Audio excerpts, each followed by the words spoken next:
شاخ دانائی پہ کھلے ہوئے پھول۔ ہر شاعر دو دنیاؤں میں بیک وقت گزار رہا ہوتا ہے، ایک خارجی ایک داخلی۔ خارجی دنیا سے اس کے دوست، رشتہ دار، ہمسائے، رفیق، اس کا ہم اثر شاعر اور ادیب سبھی واقف ہوتے ہیں، لیکن اس کی داخلی دنیا جو اس کے تجربے، مشاہدے، مطالعے، تجزیے کے مرہون منت ہوتی ہے، وہ سب کی نظروں سے اوجھل ہوتی ہے۔ اگر شاعر اس کا تخلیقی اظہار نہ کرے تو وہ ساری عمر لوگوں کی نظروں سے اوجھل رہ سکتی ہے۔ شاعر زندگی کے کسی موڑ پہ فیصلہ کرتا ہے، وہ اپنی غزلیں اور نظمیں اپنے قارئین، سامعین اور ناقدین کے سامنے پیش کرے گا، اپنا پہلا مجموعہ کلام چھپوائے گا، وہ اپنی داخلی دنیا کے چند گوشے انہیں دکھائے گا، لیکن شاعروں کو یہ دھڑکا لگا رہتا ہے کہیں ان کے قارئین، سامعین، ناقدین کی داخلی زندگی کے اسرار نمو سمجھنے کے بجائے ان پر عدم ابلاغ اور تنقید کی سنگزنی نہ شروع کر دیں۔ ادب اور نفسیات کے طالب علم کے ناطے میں سمجھتا ہوں ابلاغ کی عمارت دو انسانوں کی جذباتی اور تخلیقی رشتوں کی بنیادوں پر استوار ہوتی ہے، اور بہتر ابلاغ کے لیے ضروری ہے دونوں انسان زبان، ادب، روایت اور ثقافت کی مشترکہ قدروں سے جڑے ہوں، ورنہ شاعری شاعر اور قاری کے درمیان قرب کے بجائے بات پیدا کر سکتی ہے، بہت سی جذباتی اور تخلیقی غلط فہمیوں کو جنم دے سکتی ہے۔ میری نگاہ میں ایسے شاعروں، قاریوں کے رشتے جو لفظوں کی حرمت سے واقف ہوں اور اپنے سچ کی متلاشی ہوں، بہت محترم اور مقدس رشتے ہوتے ہیں۔ میں منظر حسین سے کبھی نہیں ملا، میری ان کا تعارف یہ تھا، وہ میرے شاعر چچا عبدالمتین کے ہم عصر شاعر اختر حسین جعفری کے بیٹے ہیں اور میرے شاعر دوست امیر حسین جعفری کے بھائی ہیں، لیکن جب میں نے ان کا پہلا مجموعہ کلام سطرِ نو پڑھنا شروع کیا تو آہستہ آہستہ ان سے ایک جذباتی اور تخلیقی رشتہ استوار ہونا شروع ہو گیا۔ میں نے جان بوجھ کر دیباچے نہیں پڑھے، کیونکہ میں ان کی شاعری کے بارے میں اپنی رائے بنانا چاہتا تھا۔ ان کی شاعری کو دفتر نگاروں کی آنکھ سے نہیں پڑھنا چاہتا تھا۔ منظر حسین کی شاعری پڑھ کر مجھے احساس ہوا وہ اس دشت کے مسافر ہیں جس میں برسوں میں بھٹکتا رہا ہوں۔ وہ ان سوالوں کے جواب کی تلاش کرنے نکلے ہیں جن سوالوں نے میری راتوں کی نیندیں اڑا دی تھیں۔ انہوں نے میری طرح خواب اور آدرش عزیز ہیں۔ جب میں منظر حسین کی شاعری کے دروازے سے ان کی داخلی دنیا میں داخل ہوا اور کافی دیر تک اس کی سیر کرتا رہا، مجھے احساس ہوا منظر حسین ایک سچے کھرے شاعر ہیں جنہیں زبان پر عبور حاصل ہے اور وہ اپنے جذبات، خیالات و صورت کی تخلیقی اظہار پر قدرت رکھتے ہیں۔ اگر ایسا نہ ہوتا تو وہ مصرع تخلیق نہ کر پاتے۔ گوشے وفا میں کچھ وعدوں کے آویزے ہیں اور ہر ایک کھڑکی کے پٹ لبوں کی طرح سلے ہیں۔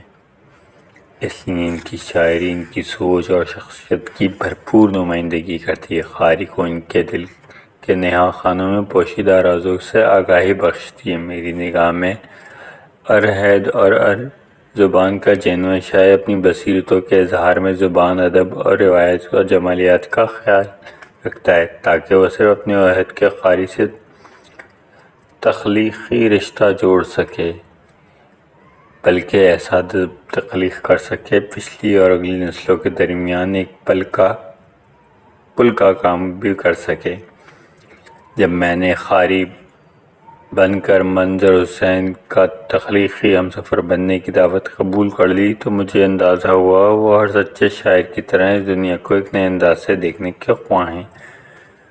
وہ انجانی منزلوں اور کارواں کے مسافر ہیں جن کے اعلان ان الفاظ میں کرتے ہیں: ازل ابد کے میان میں اب یہی ہے ساتھ کہ جس کے رستے پہ میں نے اور تیری آرزو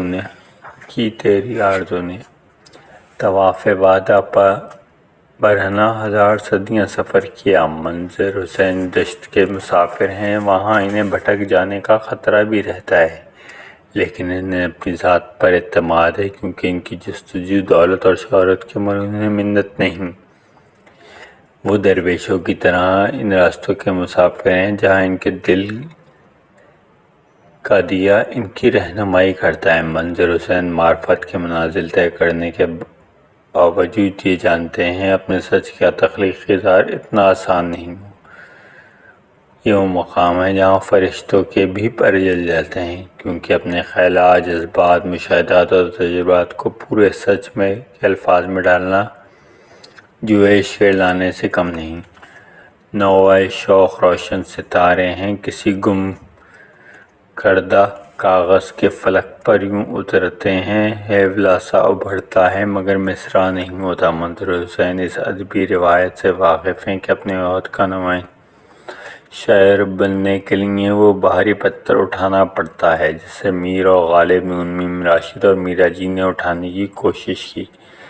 اس بھاری پتھر کو اٹھانے کی صحیح منظر کو نئی نظم لکھنے پر مجبور کرتی ہے۔ نئی شاعری کرنے کے لیے شاعر کو تصورات اور نئی تشبیہات اور نئے استعارے تخلیق کرنے پڑتے ہیں۔ اس حوالے سے جب منظر حسین کی شاعری کا مطالعہ کرتے ہیں تو ہمیں اندازہ ہوتا ہے انہوں نے اپنی شاعری میں زمین، چاند، سورج، کہکشاں، بادل، دریا اور موج کو اپنے ماسٹر سمبلز کے طور پہ استعمال کیا ہے اور اپنے محبوب اور قاری سے مکالمہ کیا ہے۔ تمہیں تو یاد ہوگا سب وہ پہلا ربط کا لمحہ کہ جب ہم نے سرے ساحل بہت سے دھوپ کے ٹکڑوں کو ایک بادل کی دھجی میں یقین کے ساتھ باندھا تھا۔ منظر حسین کی شاعری کا ایک اہم اور توانا کردار وقت ہے، جس کی کہانی ازل سے اب تک پھیلی ہوئی ہے۔ وقت کے بارے میں اظہار کرتے وقت منظر حسین ایک فلسفی شاعر بن جاتے ہیں۔ منظر حسین ایک بہتر زندگی، بہتر انسان کے خواب بھی دیکھتے ہیں۔ وہ جانتے ہیں انسانیت کے ارتقاء کا خواب دیکھنا اور پھر اس کی تعبیر تلاش کرنا ناگزیر ہے، لیکن اس کے لیے انفرادی سطح پر کئی دہائیوں سے اور اجتماعی سطح پر ریاضت درکار ہے۔ آنکھیں اب یاری کر رہی ہیں پھر سے خوابوں کی، مجھے معلوم ہے خود کو مجھے تعبیر کرنے میں زمانے بیت جائیں گے۔ لیکن منظر حسین بہتر انسان کے خواب دیکھنے والے شاعر و دانشوروں کی طرح اپنے آدرشوں پر عمل کرنے اور آدرشوں پر قربانیاں دینے کے لیے تیار ہیں۔ وہ جانتے ہیں انسانی ارادوں اور خوابوں کو عمل کی ضرورت ہے۔ منظر حسین کی نئی نظمیں لکھتے ہیں لیکن بہت سے جدید نظم کے شاعروں کی طرح فکر مند بھی رہتے ہیں، کیونکہ وہ جانتے ہیں اردو کے بہت سے قاریوں کی سماعت روایتوں کی غزلیں شاعر سن سن کر برف جم چکی ہے، کیونکہ ان کے دل کئی دہائیوں سے ادبی فریزر میں پڑے ہیں جنہیں پگھلانے کے لیے، دوبارہ دھڑکنے کی ترغیب دینے کے لیے نئے جذبوں، نئے نظموں کی ضرورت ہے۔ منظر حسین اپنی پریشانی کا اظہار ان لفظوں میں کرتے ہیں: ابھی باتوں کو محراب تغافل میں کہیں رکھ دو، سماعت برف کا گھر ہے، یہ لفظوں کی حرارت مفاہ میں تمنا ہے، ابھی نا آشنا ہے۔ منظر نے کم عمری میں ہی علم و ادراک سے جذب وجدان کا سفر طے کر لیا۔ یہ وہ سفر ہے ہر موڑ پر بہت سوں کا پتا پانی ہو جاتا ہے اور وہ نفسیاتی بحران کا شکار ہوتے ہیں۔ منظر حسین اس آزمائش سے سرخرو ہو کر نکلے اور خاموشی سے سرگوشی کرتے رہے: میرے ادراک کی سرحد جہاں ختم ہوئی ہے وہاں کچھ قدم کے فاصلے پر میرے وجدان کا گھر ہے، اس کے صدر گنبد میں مکمل خاموشی ہے۔ یہ شاعری معرفت کا وہ مقام ہے جہاں منظر حسین درویشوں، سادھوؤں اور سنتوں کی طرح خاموش ہو جاتے ہیں، کیونکہ انہیں اندازہ ہو جاتا ہے جہاں الفاظ گھٹنے ٹیک دیتے ہیں ان کا سانس پھولنے لگتا ہے، وہاں خاموشی رہنمائی کرتی ہے، کہ خاموشی وہ ماں ہے جس کی کوکھ سے الفاظ و معنی پروان چڑھتے ہیں۔ منظر حسین تخلیق کے اس موڑ پر خاموشی سے جو رشتہ جوڑ لیتے ہیں۔ منظر حسین کی شاعری پڑھتے ہوئے جب احساس ہوا کہ خاموشی اور دانائی کا گہرا رشتہ ہے تو میرے دل سے سوال ابھرا: اس دانائی کے رشتے میں منظر حسین نے کن شخصیات سے فیض حاصل کیا؟ اس سوال کا جواب مجھے ان کی شاعری میں ملا۔ یہ ان کے والد اختر حسین جعفری نے ان کی ذہنی تربیت اور تخلیقی پرورش میں اہم کردار ادا کیا، جس کا وہ اقرار اپنے والد کی موت کے بعد لکھی ہوئی ایک نظم میں کرتے ہیں: اب کچھ ایسے ہے یار تنہائی زندگی کے اندھیری راہوں میں رہنما میری تیری دانائی۔ منظر حسین کی خوش قسمتی، اختر حسین جعفری اور ندیم احمد قاسمی کی دانشمندی تخلیقی کی تربیت کی وجہ سے انہیں دانائی اور تخلیقی ریاضت کا وہ مقام ہے جو بعض شاعروں کو بزرگی میں بھی نہیں ملتا، وہ جوانی میں ہی مل گیا۔ میری خوش قسمتی منظر حسین کے عہد میں زندہ ہوں، ان کی شاعری کے شاخ دانائی جو پھول کھلے ہیں، ان کی خوشبو میں اپنے ذہن اور قلب کی آنکھوں میں معطر کر رہا ہوں۔ میں منظر حسین سے کبھی نہیں ملا، لیکن ان کی شاعری نے میرا ان سے خاموشی سے دانائی کا رشتہ جوڑ دیا۔ اگر میں ان سے ملا تو اپنی غزل کے 2 اشعار ان کی خدمت میں پیش کروں گا۔